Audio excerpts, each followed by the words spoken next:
Aujourd'hui, les entreprises évoluent dans un contexte incertain, ce qui les amène à être de plus en plus exigeantes envers leurs collaborateurs.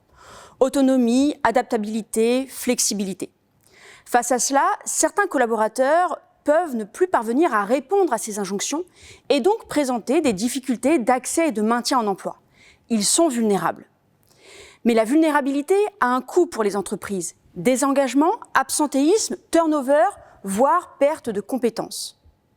Sa gestion et sa prévention représentent donc un enjeu stratégique pour les entreprises qui ont intérêt à s'y intéresser. Car bien gérée, elle peut devenir une opportunité.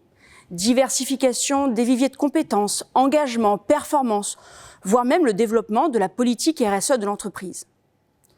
Dans ce cadre, l'objectif de ma thèse était double. Dans un premier temps, mieux comprendre ce que recouvre la vulnérabilité. Et dans un second temps, identifier les leviers d'action à disposition des entreprises pour la gérer et la prévenir.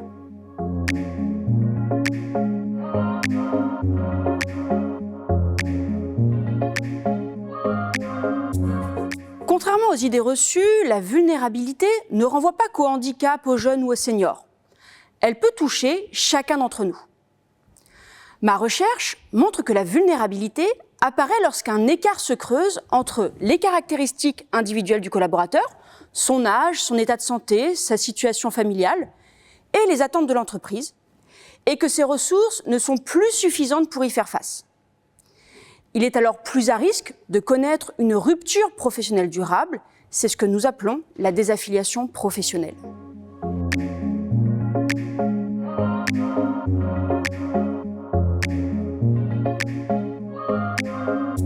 Qu'un collaborateur soit vulnérable ou devienne désaffilié professionnellement, il va rencontrer de multiples obstacles personnels, sociaux ou professionnels.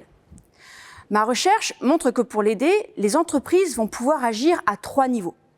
Premièrement, au niveau de l'accès à l'emploi, il va par exemple pouvoir s'agir de développer des partenariats avec France Travail, des missions locales ou des structures d'insertion par l'activité économique.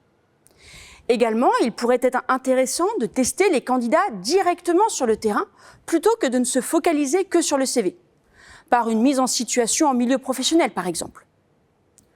Deuxièmement, concernant l'intégration et le maintien en emploi, il pourrait être intéressant de sensibiliser et de former les collaborateurs, les managers ou encore la fonction RH aux enjeux de diversité et d'inclusion des profils atypiques. Également, aménager et adapter le poste ou les horaires de travail en fonction des contraintes du salarié pour l'aider à mieux concilier vie professionnelle et vie personnelle.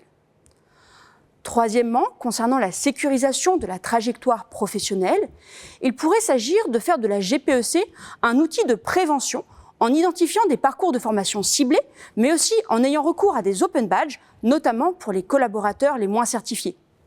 Ou plus symboliquement, inscrire la prévention de la vulnérabilité et de la désaffiliation professionnelle dans les statuts de l'entreprise comme raison d'être.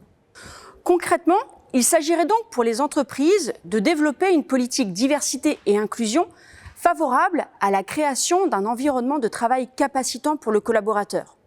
Cela pourrait être rendu possible par la mise en place d'un préventeur de la vulnérabilité ou de la désaffiliation professionnelle qui ferait le lien entre le collaborateur, son manager, la fonction RH, mais également les acteurs du territoire tels que la médecine du travail, susceptibles d'accompagner à la fois l'entreprise et le collaborateur.